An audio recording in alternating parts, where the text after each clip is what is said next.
Hello friends, welcome back once again.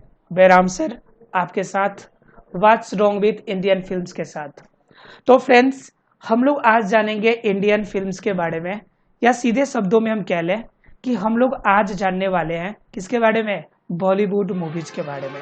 हम लोग चर्चा करेंगे जो मार्केट में ट्रेंडिंग बॉलीवुड मूवीज है, वह बॉलीवुड मूवीज के अंदर क्या कमियां हैं। क्या बॉलीवुड मूवीज जो है आपका प्योर है? क्या बॉलीवुड मूवी जो बनती है, क्या उसकी थीम जो होती है उसकी अपनी होती है? क्या बॉलीवुड मूवीज किसी कॉपीड वर्जन होती है? क्यों बॉलीवुड मूवी जो होती है फॉरेन में, विदेशों में, ये मूवी जो होते हैं वह ज़्यादा क्यों नहीं चलती है या ज़्यादा देखी क्यों नहीं जाती है? उसके बाद हम लोग जानेंगे कि यह जो बॉलीवुड मूवी है यह जनरली ऑस्कर अवार्ड के लिए कम मात्रा में क्यों चूज किए जाते हैं। ऑस्कर अवार्ड जो होती है हमें आपका जैसे स्लैम डॉग को मिला हुआ था, ठीक है, ए आर रहमान को मिला हुआ था, इसके लिए भी म्यूजिक के लिए भी मिला था। तो ये ऑस्कर अवार्ड जनरली जो होती है फिल्म अफेयर के जो भी अवार्ड्स होते हैं, ये ज़्यादा से ज़्यादा फॉरेन अवार्ड्स इंडियन मूवीज को यानी बॉलीवुड को क्यों नहीं मिलते हैं? क्या इनके अंदर कमियां हैं? इनके बारे में हम लोग आज जानेंगे। समझ सकते हैं कि बॉलीवुड से रिलेटेड है, फिल्म मूवी से रिलेटेड है, तो कंफर्म है कि इसमें कुछ बातें आपका इंटरेस्टिंग होगा ही, और ऐसी इंटरेस्टिंग बातें होगी जो आपके लिए जानना और समझना आपके लिए बहुत ही जरूरी हो जाता है। तो क्या इसके पॉजिटिव है और क्या निगेटिव है, इनके बारे में हम लोग जानने की कोशिश करेंगे। किसके साथ? तो सत्यजीत रे के साथ।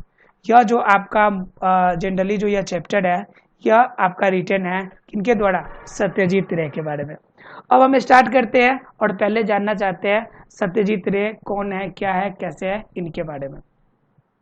तो कह रहा है सत्यजीत रे बॉर्न ऑन May 2, 1921, अर्थात कि इनके जन्म की बात करें तो आपका 2 मई 1921 को इनका जन्म हुआ था। Was a well non film director of India. वो भारत के एक अच्छे और प्रसिद्ध आपके जो फिल्म निर्देशक है इनके रूप में जाने जाते हैं, ठीक है। उसके बाद क्या? He earned international recognition. यह सिर्फ इंडिया में नहीं बल्कि अपनी पहचान इन्होंने विदेशों में भी बना रखा है। फॉर हिज टैलेंट, अपने टैलेंट के बेस पे, इन फिल्म मेकिंग यानी कि फिल्म बनाने में, and direction, film making and direction के बेस पे। कह रहा है आपको बेस्ट नॉन फॉर हिज पत्थर पंचाली। आपका खास तौर से आपका जो मूवी है पत्थर पंचाली, या क्या अपराजितो, और क्या चारुलता और शतरंज के खिलाड़ी। कुछ ऐसी मूवीज है जिन मूवीज के कारण यह आपका वर्ल्ड फेमस होगा, इंटरनेशनल लेवल पे एक अपनी रिकॉग्निशन बनी, उनकी एक अलग पहचान बनी। He won awards at international film festival in Venice. और वेनिस के अंदर, अर्थात कि इंटरनेशनल जो फिल्म फेस्टिवल वेनिस में हुआ था उसमें क्या हुआ था? कैंस एंड बर्लिन, वेनिस में, कैंस में, बर्लिन में, जहाँ कहीं भी हुआ था वहाँ पे इन्होंने इंटरनेशनल फिल्म अवार्ड को इन्हें प्राप्त हुआ था। अर्थात कह सकते हैं कि यह एक वेल नॉन और अच्छे गुड क्वालिटी मेंटेन करने वाले एक अच्छे निर्देशक और डायरेक्टर के फॉर्म में यह जो है आपके विख्यात थे, ठीक है। और इनका नाम था सत्यजीत रे। उसके बाद क्या आ रहा है कि Ray used to compose music for his own films. वह अपने फिल्म की म्यूजिक भी खुद कंपोज करते थे। समझ सकते हैं कि मल्टी डिसिप्लिनरी व्यक्ति थे जिनके पास मल्टी टैलेंट थी, यानी कि मल्टी डिसिप्लिनरी का मतलब बहुत सारे क्षेत्रों में ये विशेषज्ञ थे, यहाँ तक कि म्यूजिक भी खुद ही कंपोज करते थे। He was also a story writer. वह म्यूजिक ही नहीं खुद से स्टोरी भी लिखते थे, एलस्ट्रेटर, खुद भी उसका वर्णन करते भी थे, एंड बुक डिजाइनर, और बुक्स भी डिजाइन करते थे। समझ सकते हैं कि यह सत्यजीत रे सिर्फ एक ही फील्ड के नहीं बल्कि अनेक फील्ड के हीरो थे। उसके बाद क्या कह रहा है? Oxford university conferred on him honorary doctorate degree. उन्होंने ऑक्सफोर्ड यूनिवर्सिटी से डॉक्टरेट की डिग्री उन्होंने प्राप्त करी थी। उसके बाद क्या? An honour which very few people have received, यानी कि उसे ऑनरी प्राइज मिला था ऑक्सफोर्ड यूनिवर्सिटी से, ऐसा बहुत कम कोई होता है जिसे ऑक्सफोर्ड यूनिवर्सिटी क्या करे, आपका सम्मानित करे। आप समझ सकते हैं कि ऑक्सफोर्ड यूनिवर्सिटी का सम्मान करने का मतलब है कि कितना अधिक इन्होंने अपने अंदर क्वालिटी को मेंटेन किया था, यानी कितनी हाई प्रोफाइल क्वालिटी इन्होंने मेंटेन करा था कि ऑक्सफोर्ड यूनिवर्सिटी ने इनको क्या किया था, ऑनरी अर्थात कि इन्होंने सम्मानित किया था। इन द प्रेजेंट एसे, यहाँ पे जो प्रेजेंट एसे है टेकन फ्रॉम हिज बुक, उनके किताब से लिया गया है और उनके बुक का नाम है आवर फिल्म्स दियर फिल्म्स। उनकी एक बुक है और बुक का नाम है our films and their films. इस फिल्म इस आपके बुक से यह जो आपका एसे का टॉपिक है निकाला गया है। उसके बाद क्या, he examines the nature of our films, उन्होंने हमारी फिल्म के नेचर को भली भांति एग्जामिन किया, विश्लेषण किया, उनके बारे में जानकारी प्राप्त करी। And points out their defects, और उनके कमियों को निकालने की कोशिश करी। He is extremely critical of the quality of our film making, हमारे फिल्म बनाने के तौर तरीके को वह बहुत बड़े आलोचक के रूप में रहे हैं। Direction as well as content, वह फिल्म मेकिंग यानी फिल्म बनाने के तरीके, डायरेक्शन करने के तरीके, साथ ही साथ उनके अंदर जो कंटेंट है उनके बहुत बड़े आलोचक के रूप में रहे हैं। ध्यान रखिएगा, अगर आपकी आलोचना होती है तो कहीं ना कहीं आपकी पॉजिटिवनेस भी होती है, और जनरली कहा गया है जिसका जितना नाम हुआ है वह उतना ही बदनाम हुआ है।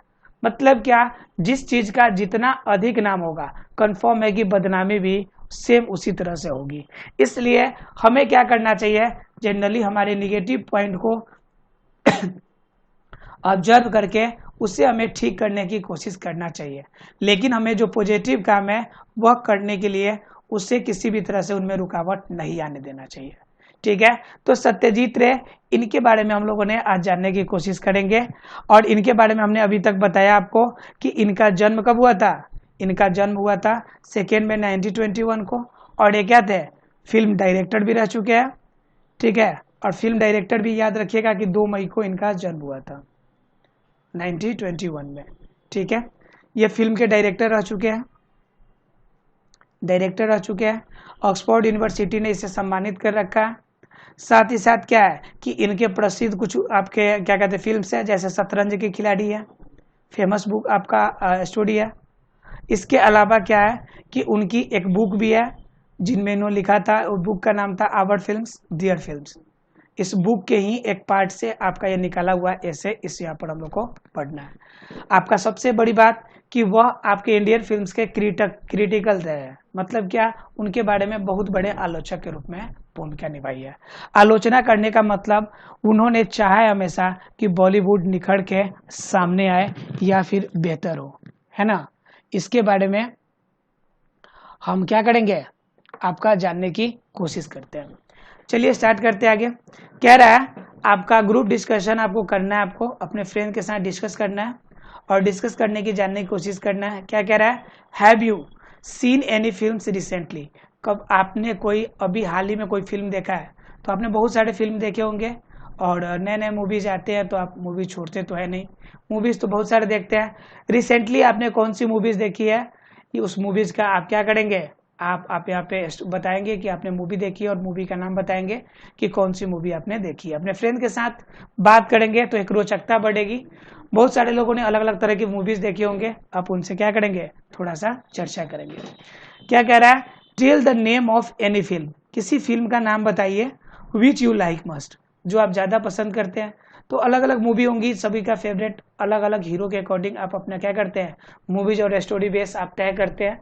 ठीक है, कह रहे point out the silent feature, और पता कीजिए कि उस मूवी के अंदर साइलेंट फीचर या इम्पोर्टेंट कौन सा पॉइंट है जिनकी वजह से आप उस मूवी को ज्यादा पसंद करते हैं।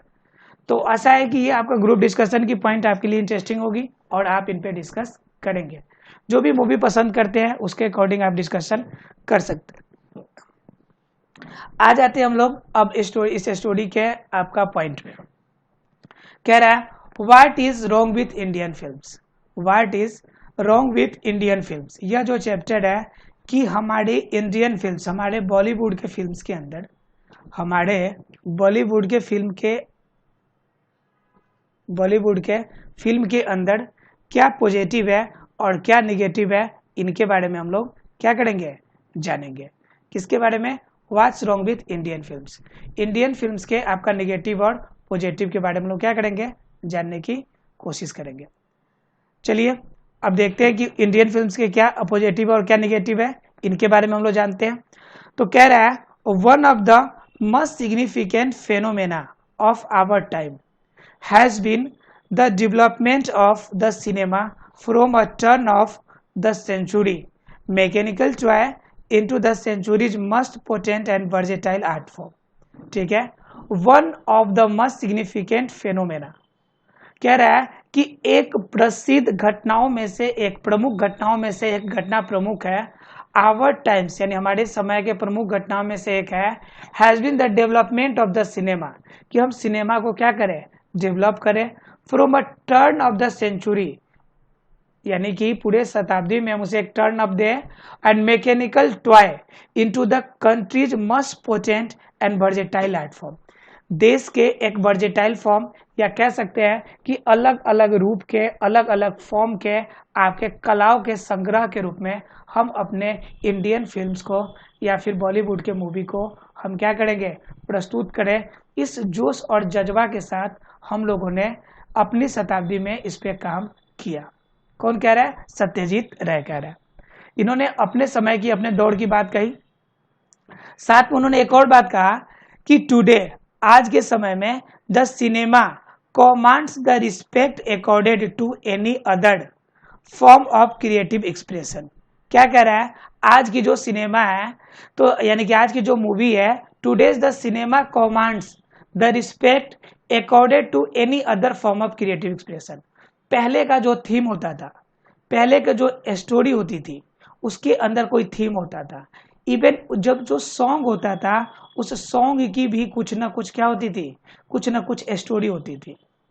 लेकिन आज जो कल जो मूवी हो रही है, इसका कोई भी बेस नहीं है, बेसलेस मूवी बन रही है। तो वही क्या कह रहा है कि पहले का जो क्रिएटिव एक्सप्रेशन था, आज एक अलग ही रूप धारण कर लिया।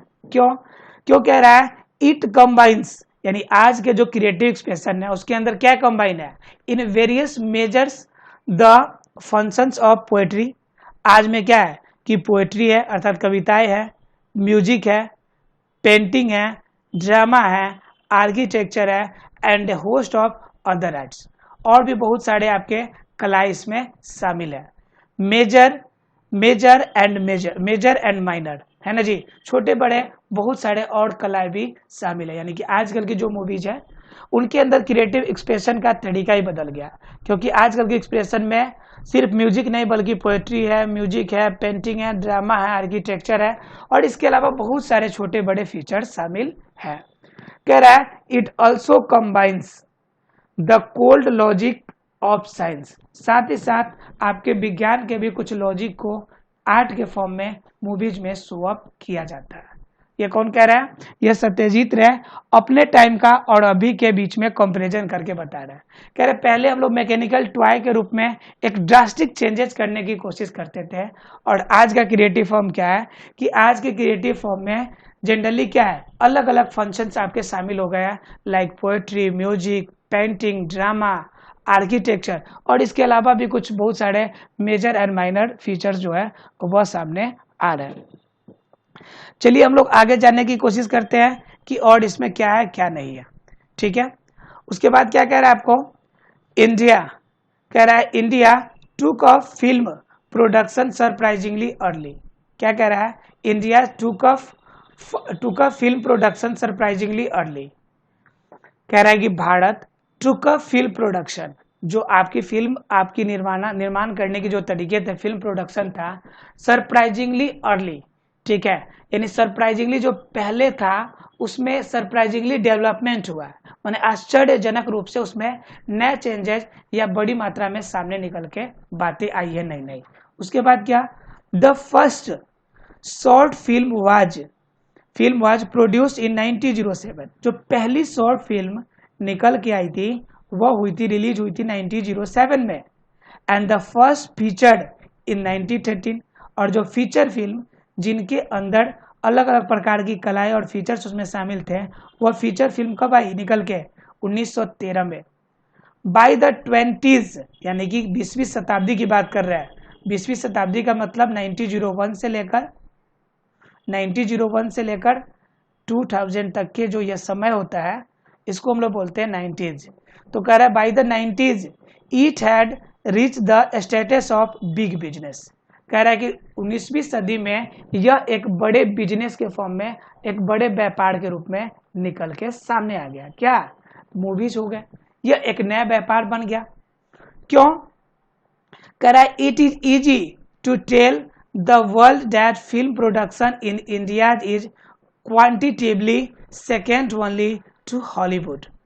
आप जनरली बिल्कुल आसानी से कह सकते हैं कि भारत में आज इतनी ज़्यादा मूवीज रिलीज हो रही है कि हम कह सकते हैं कि हॉलीवुड के बाद पूरे वर्ल्ड में बॉलीवुड का जो रैंक है वह सेकेंड रैंक है। यानी क्वांटिटेटिवली, क्वालिटी की बात नहीं कर रहा है, यानी कि नंबर्स ऑफ मूवीज जो रिलीज हो रहा है उनके बेस पे कह रहा है कि हॉलीवुड सबसे ज़्यादा मूवीज निकालता है और उसके बाद मूवीज निकालने में सेकेंड रैंक किसका है? बॉलीवुड का है। उसके बाद क्या? For that is a statistical fact, और ये क्या है? एक सांख्यिकीय फैक्ट है, सूचना है, तथ्य है, जो यह बताता है कि हॉलीवुड के बाद बॉलीवुड ही एक दुनिया का सबसे बड़ा इंडस्ट्री है जो सबसे ज़्यादा मूवीज को रिलीज करती है। But can the same be sad of the quality, लेकिन क्या हम कह सकते हैं कि क्वालिटी के बेस पर भी हॉलीवुड के बाद बॉलीवुड पूरी दुनिया का सेकेंड रैंक रखता है? क्या ऐसा कहा जा सकता है? तो क्या कह रहा है कि एक और क्वेश्चन पूछा जा रहा है, why are our films not shown abroad? हमारी मूवीज अगर इतनी ही अच्छी है तो अब्रॉड अर्थात विदेशों में क्यों नहीं दिखाई जाती? Is it solely because India offers a potential market for her on products? क्यों? क्योंकि भारत स्वयं अपने मूवीज का एक बड़ा सा हब है और अपने बॉलीवुड का एक बड़ा सा मार्केट है, तो वह विदेशों में दिखाई नहीं जाती, विदेशों में पॉपुलर हमारा मूवी होता ही नहीं। और क्या? और या फिर कह सकते हैं are we just plain ashamed of our films? इसके दो ही बातें हो सकती है कि विदेशों में जो मूवी नहीं दिखाई जाती है, हम मूवी जो रिलीज करते हैं हॉलीवुड के बाद सेकेंड रैंक पे है, लेकिन हमारी मूवीज विदेशों में नहीं दिखाई जाती है। इसके दो कारण हो सकते हैं। एक कारण क्या होगा कि हमारी मूवीज हमारे कंट्री के अंदर ही इतना ज़्यादा पॉपुलराइज हो जाता है, इतना ज़्यादा चल जाता है कि हमें विदेशों की आवश्यकता नहीं पड़ती है। या फिर दूसरा हम क्या कह सकते हैं? दूसरा हम ये कह सकते हैं कि हम अपने मूवीज पे बनाने के तौर तरीकों पे खुद शर्मिंदा है, तो हम दूसरे को क्या दिखाएंगे? जिस काम को हम खुद करके शर्मिंदा जब महसूस करें तो उस काम के बारे में हम दूसरे को क्या बताएंगे? उनकी सूचना हम दूसरों को क्या देंगे? जब हम किसी चीज़ के लिए पॉजिटिव या अच्छा करते हैं तो लोगों को भी बताना चाहते हैं कि ये चीज़ अच्छी है या हमने ये किया है, बड़ी गर्व से कहना होता है। बड़ी गर्व से किसी बातों को आप इन्फॉर्म करते हैं कि आपने ये किया है और ये अच्छी चीज़ें है। लेकिन जब आप जो चीज़ें करी है आपने वह चीज़ें अच्छी हो ही नहीं, तो कन्फर्म है कि उन पे आप खुद ही शर्मिंदा हो, तो दूसरे को आप क्या बताएंगे? उसके बाद क्या कह रहा है? To anyone familiar with the relative standards of the best foreign and Indian films, the answer must come easily। कह रहा है कि to anyone, कोई भी जो familiar हो with the relative standards of the best foreign and Indian films, कोई भी जो familiar हो, जो जानकार हो, जिनके बारे में ये जानकारी हो कि रिलेटिवली फॉरेन मूवीज और इंडियन फिल्म के अंदर क्या अच्छाइयाँ है क्या बुराइयाँ है, अगर कोई भी थोड़ा कुछ भी इसके बारे में जानता है, the answer must come easily, तब इसका उत्तर जो होगा काफी आसानी से आ जाएगा। क्या आसानी से आंसर आएगा? तो कह रहा है let us face the truth, और हमें सच्चाई का सामना करना पड़ेगा। क्या सच्चाई है भाई? तो कह रहा है there has yet been no Indian films, अब तक भारतीय कोई फिल्म नहीं है which could be acclaimed on all counts, जो क्लेम कर दे, जो अपने आप को यह निश्चिंत या पूरी तरह से विश्वास से कह सके कि पूरी जो थीम से लेकर स्टोरी से लेकर म्यूजिक से लेकर कॉन्टेक्स्ट से लेकर जितने भी पार्ट्स है, जितने भी फीचर्स है, all features are there on. ऐसा कोई भी चीज नहीं है, कोई भी ऐसी इंडियन मूवी ये क्लेम नहीं कर सकता है कि उसकी जितनी भी मैटर है, जितनी भी पॉइंट है, उनकी प्योरली सब कुछ उनकी अपनी है। कह रहा है वेयर अदर कंट्रीज, वहीं दूसरी जगह दूसरे देशों में हैव अचीव्ड, उन्होंने अपनी फीचर्स अपनी क्वालिटी डेवलप करी है। We have only attempted and not always with honesty, हम सिर्फ क्या करते हैं, प्रयास करते हैं, और प्रयास भी कैसा करते हैं भाई, ऑनेस्टी, ईमानदारी से प्रयास तो करते ही नहीं है। ठीक है, जब भी कोई काम अगर आप करते हैं, कोई टारगेट आप बनाते हैं, तो उस टारगेट को पाने के लिए कितना ऑनेस्ट बेस से आप उसमें वर्क करते हैं, यह सबसे बड़ा वैल्यूएबल होता है आपके रिजल्ट के लिए।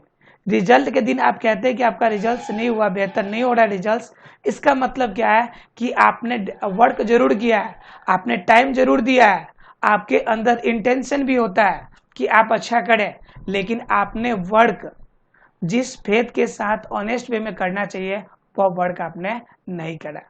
तो वही कह रहा है कि हम अटेम्प्टेड हैं, हम चाहते हैं कि हमारा भी उस तरह से डेवलप हो, लेकिन हम क्या करते हैं, उसके अकॉर्डिंग हम वर्क करते नहीं हैं, उतनी ईमानदारी से हम वर्क नहीं कर पाते हैं। उसके बाद कह रहा है नो डाउट, इस बात में कोई भी संदेह नहीं है, this lack of maturity can be attributed to several factors. हम कह सकते हैं कि ये जो भी चीजें हैं, ये क्या है, लैक ऑफ मैच्योरिटी है, मतलब हमारे अंदर परिपक्वता की कमी है। इसमें कोई शक नहीं है कि हमारे अंदर अभी तक परिपक्वता नहीं है। परिपक्वता नहीं है का मतलब क्या, हमारे अंदर क्या नहीं है, हमारे अंदर कोई अच्छी चीजें नहीं है, पॉजिटिवनेस नहीं है, हमारे अंदर किसी भी काम करने का वह बेहतर अनुभव नहीं है। Can be attributed to several factors, जो बहुत सारे फैक्टर है, उनमें हमारी माइंड सेटअप जो है उतनी ज़्यादा मैच्योर नहीं हो पाई है। जनरली आप देखिएगा फिल्म डायरेक्टर काफ़ी ज़्यादा एक्सपीरियंसिव होता है, जिनके पास एटलीस्ट हर डिपार्टमेंट का हर पार्ट का नॉलेज बेटर हो। यू नो व्हाट, जब आपके पास बेहतर एक्सपीरियंस होगा then you can do anythings be better. आपके पास कोई भी अगर क्वालिटी मेंटेन होगी तो आप जरूर हमेशा बेटर करने की कोशिश करेंगे। तो कह रहा है कि मैच्योरिटी में इनमें कमी, एक्सपीरियंस की कमी है।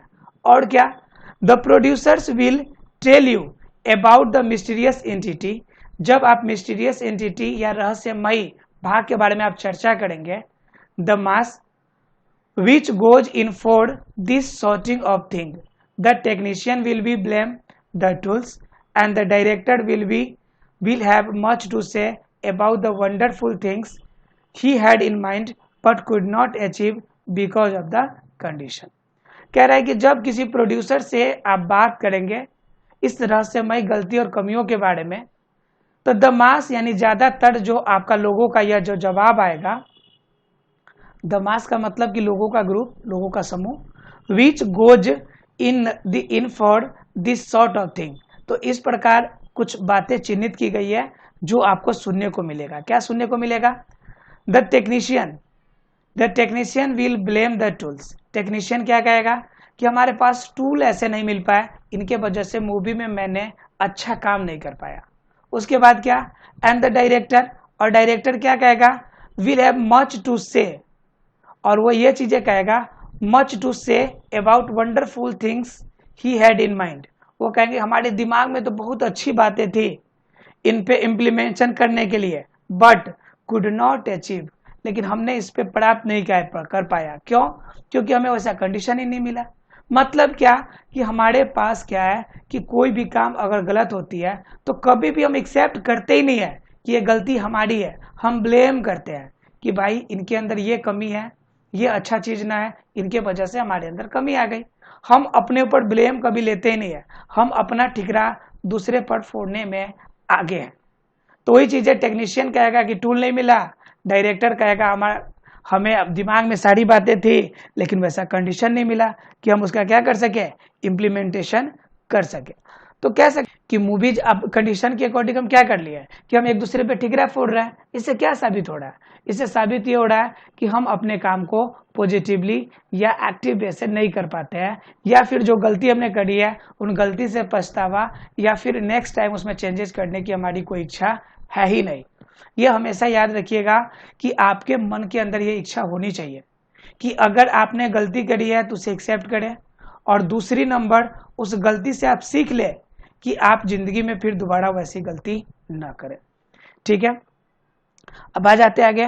कह रहे हैं what is wrong with Indian films. यहाँ पे जो चैप्टर है कि what is wrong with Indian films, कि इंडियन फिल्म्स की क्या कमी है, इनके अगले टॉपिक के बारे में जाने हम लोग। तो कह रहा है in India it would seem that fundamental concept of coherent dramatic pattern existing in time generally misunderstood. कह रहा है भारत में इट वुड सीम, ऐसा लगता है, ऐसा प्रतीत होता है कि फंडामेंटल जो कॉन्सेप्ट है, जो मूवी का जो फंडामेंटल कॉन्सेप्ट है of a coherent dramatic pattern, यह सब के सब क्या है, एक ड्रामेटिक पैटर्न पे कनेक्टेड एक दूसरे से, और क्या existing in time was generally misunderstood. ठीक है, यह गलतफहमी का जो शिकार हो जाते हैं। फंडामेंटल कॉन्सेप्ट जो है उसमें ही मिसअंडरस्टैंडिंग है, हमें उनमें ही ना समझी है, हम वही बातें नहीं समझ पा रहे हैं। ठीक है, तो प्रॉब्लम तो होगी, यानी कि यह सबसे बड़ी समस्या है। और क्या, ऑफन बाय क्वीर प्रोसेस। कह रहा है often by queer process of reasoning movement was educated with action and action with melodrama. क्या कह रहा है कि ओपन बाय क्वीर प्रोसेस, जो हमारी जागरूक और जो तेजस्विता पूर्ण जो हमारी गति है फिल्म बनाने की, उनमें क्या है, रीजनिंग है, थोड़ी तर्क की मात्रा है, थोड़ी मूवमेंट, थोड़ी स्पीड है, और क्या इक्वेटेड विद एक्शन, और उसको हमने फिलअप कर दिया, क्या एक्शन के साथ उसे मर्ज कर दिया, एंड एक्शन विद मेलोड्रामा, और एक्शन के बाद क्या हो गया, मेलोड्रामा।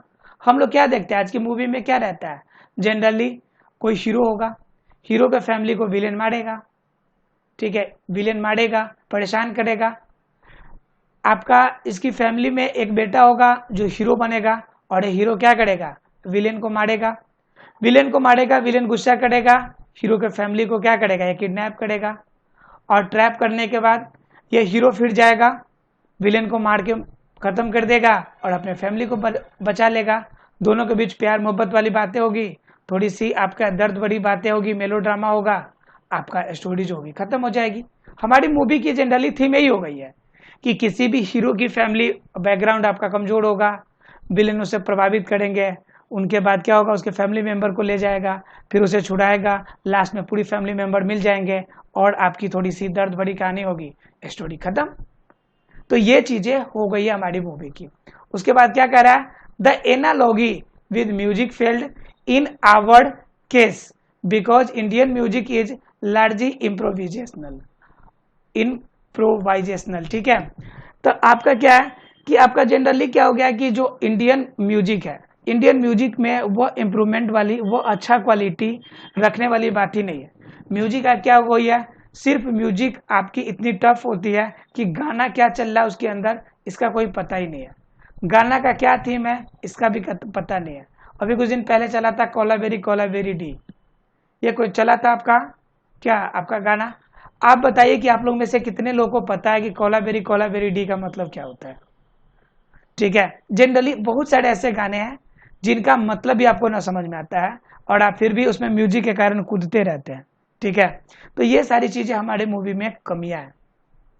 यह सत्यजीत रे बताना चाहते हैं, यानी कहना चाहते हैं कि इंडियन फिल्म्स में बहुत सारी कमियां हैं। और क्या है कमी, क्या है कि हमारी मूवी जो बनती है उनका अपना कोई थीम नहीं होता है, वो दूसरे से चुरा हुआ कॉपीड वर्जन होता है। जनरली क्या करते हैं, हम उसको बैलेंस नहीं कर पाते हैं।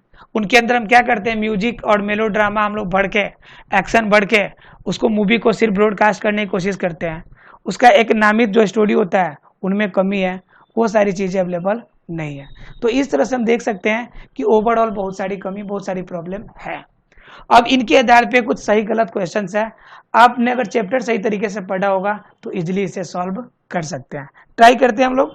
तो कह रहा है the cinema commands the respect accorded to any other from creative expression. कह रहा है the cinema commands the respect accorded to any other form of the creative expression. कह रहा है कि नई जो क्रिएटिव एक्सप्रेशन है इसके अकॉर्डिंग ही आज के समय में सिनेमा पर कमांड है। बिल्कुल सही बात है कि जनरली जो आज के समय पे सिनेमा में कमांड है वह सब क्या है, क्रिएटिव और एनिमेशन के फॉर्म के कारण ही तो है। तो ये पहला आपका ट्रू हो जाएगा। उसके बाद दूसरा की बात करें हम लोग, the cinema does not combine the cold logic of science. कह रहा है कोल्ड लॉजिक ऑफ साइंस को सिनेमा में नहीं मिलाया जाता है, बिल्कुल मिलाया जा रहा है आज के समय में। तो ये बात है आपका क्या हो जाएगी, फॉल्स हो जाएगी, गलत हो जाएगी, क्योंकि ये कोल्ड आपका लॉजिक ऑफ साइंस में तो रहते हैं, साइंस के फैक्ट और साइंस के आपके लॉजिक तो जनरली मूवीज में इस्तेमाल किए जाते हैं। उसके बाद क्या तीसरा नंबर कह रहा है, film production in India is quantitatively second only to the Hollywood. Hollywood के बाद इंडिया का जो रैंक है वह फिल्म प्रोडक्शन के मामले में, ज़्यादा रिलीज करने के मामले में सेकेंड रैंक है। बिल्कुल सही बात है, इसमें तो डाउट ही नहीं है। हम लोग सिर्फ बनाते रहते हैं मूवी, भले कोई देखे या ना देखे। उसके बाद क्या फोर्थ नंबर कहता है, India has achieved what other countries have achieved. कह रहा है कि इंडिया ने क्या प्राप्त किया और दूसरे कंट्री ने प्राप्त क्या किया। दूसरे कंट्री ने अपना वर्ल्ड रिकॉग्निशन प्राप्त किया और हमने क्या कर लिया, अपनी मूवी इंडिया में ही सेल करके खुश रहते हैं। तो हमने पूरी इंडिया लेवल पे मार्केटिंग का सोचा और ये पूरे वर्ल्ड लेवल पे, ग्लोबल लेवल पे करा। तो ये क्या हो गया, हमारे अंदर डिफरेंस हो गया। तो कह रहा है India has achieved what other countries have achieved. तो कह रहा है कि जैसे पूरा दुनिया वाले ने अचीव करा है वैसे ही हमारे कंट्री ने भी अचीव करा है। तो ऐसा बात बिल्कुल भी नहीं है, दुनिया वाले ने ग्लोबल लेवल पे किया, हमने अपना सिर्फ अपने कंट्री लेवल पे। तो ये क्या हो जाएगा, फॉल्स। उसके बाद फिफ्थ नंबर क्या कह रहा है, इंडियन म्यूजिक इज लार्जली इम्प्रोवेशनल। सही बात है, हमारी म्यूजिक में इतना ज़्यादा आपका चेंजेज हो रहा है कि आपका इम्प्रोवेशनल होना लाजमी है। तो यह बात सही है, अर्थात की ट्रू। पहला true, second false, third false, आपका क्या फोर्थ भी आप सॉरी सेकेंड आपका ट्रू था, आप सेकेंड ट्रू था, first true, second false, third true और फोर्थ नंबर फॉल्स और फिफ्थ नंबर ट्रू। क्लियर है, ट्रू फॉल्स क्लियर हो जाएगा आसानी से। उसके बाद क्या है, कुछ क्वेश्चंस है आपको फिल इन द ब्लैंक्स बढ़ने वाली। इसमें क्या है, बाय द 20s 20वीं शताब्दी में it had reached of big business. क्या बिग बिजनेस बन गई, तो बॉलीवुड, इंडियन सिनेमा जो है, इंडियन सिनेमा जो है यह आपका क्या बन गई, इंडियन सिनेमा एक बिजनेस का फॉर्म ले ली, राइट। तो इंडियन सिनेमा हो जाएगा। दूसरी नंबर क्या कह रहा है, why were our film not shown abroad. हमारी जो फिल्में हैं वो विदेशों में क्यों नहीं दिखाई जाती, ये बातें कही जा रही है। उसके बाद तीसरा नंबर क्या कह रहा है, the technician will blame on, वो किस पर ब्लेम करता है, ब्लेम ऑन द टूल्स, कि हमें टूल्स प्रॉपर नहीं मिला इसलिए मेरा काम अच्छा नहीं हुआ। फोर्थ नंबर की बात करें तो कह रहा है the first feature was shot in, the first feature was shot in. पहली जो शॉर्ट फीचर फिल्म कब आई थी, 1913 में, और पहली जो मूवीज आई थी वो 1907 में, राइट। उसके बाद फिफ्थ नंबर कह रहा है आपको, the with music failed in our case. क्या कह रहा है, the with music failed in our case, क्या हमारे केस में जो म्यूजिक है वह उन जगहों को भरने में फेल है, असमर्थ है।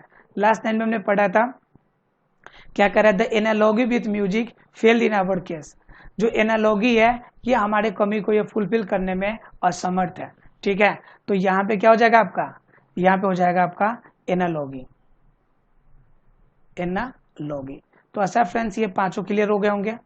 उसके बाद है आपके ब्रीफली क्वेश्चंस, ठीक है, और ब्रीफली क्वेश्चन के पास बचे हुए चैप्टर्स और उसके बाद के क्वेश्चंस, ठीक है। तो हम लोग ब्रीफली क्वेश्चन जान लेते हैं। ब्रीफली क्वेश्चन में कह रहा है क्या, who was written this essay, इस एसे को किसने लिखा, तो सत्यजीत रे ने लिखा। किसने लिखा, सत्यजीत रे ने लिखा है, राइट। इसे आप राय भी पढ़ सकते हैं, आप मैं रे कह रहा हूं तो आप ऐसा नहीं कि रे ही कहेंगे। जनरली क्या होता है, सत्यजीत रे, ये जनरली प्रोनाउंसिएशन उपयुक्त है इसके लिए, इसलिए मैंने सत्यजीत रे कहा। Which is the most potent and versatile art form, आपका सबसे ज्यादा पोटेंट और वर्जेटाइल आर्ट फॉर्म क्या है, तो आपका क्या है, जो फिल्म मेकिंग है हमारी उसी में आपका प्रॉब्लम हो रही है, वही तो आपका वर्जेटाइल फॉर्म है। इनमें हम लोग क्या दे रहे हैं, वर्जेटाइल फॉर्म में क्या दे रहे हैं, जनरली पेंटिंग दे रहे हैं, हम लोग पेंटिंग दे रहे हैं, म्यूजिक दे रहे हैं, और क्या कह रहे हैं, ड्राइंग दे रहे हैं हम लोग, एक्शन दे रहे हैं हम लोग, क्या दे रहे हैं, मेलो ड्रामा दे रहे हैं हम लोग। तो ये सारी चीज़ें आपके वर्जेटाइल आर्ट फॉर्म है जो हम लोग इस्तेमाल कर रहे हैं आजकल। उसके बाद क्या कह रहा है, where Indian films shown abroad a few decades ago, where Indian films shown abroad a few decades ago, यानी कि कुछ डिकेड्स एगो, यानी कि कुछ आपका दशक पहले, डिकेड्स का मतलब होता है 10 वर्ष का समय, 10 ईयर्स का समय, इसे डिकेड्स कहते हैं। तो क्या कह रहा है कि पहले कंडीशन में आज से यानी कि कुछ दशक पहले क्या इंडियन फिल्म विदेशों में दिखाई जाती थी, तो ओबियसली कुछ मूवीज है जो विदेशों में अब्रोड में भी दिखाई जाती थी। उसके बाद क्या कह रहा है, when was the first short film produced, पहली शॉर्ट फिल्म कब बनी थी, तो 1907 में बनी थी। ऐसा फ्रेंड्स यहाँ तक क्लियर हो गया होगा, कोई डाउट नहीं रहा होगा। कल हम लोग जानेंगे इंडियन फिल्म्स की और कुछ कमियों के बारे में। तब तक के लिए thank you very much friends, मिलते हैं अगले इसको बाकी पार्ट के साथ।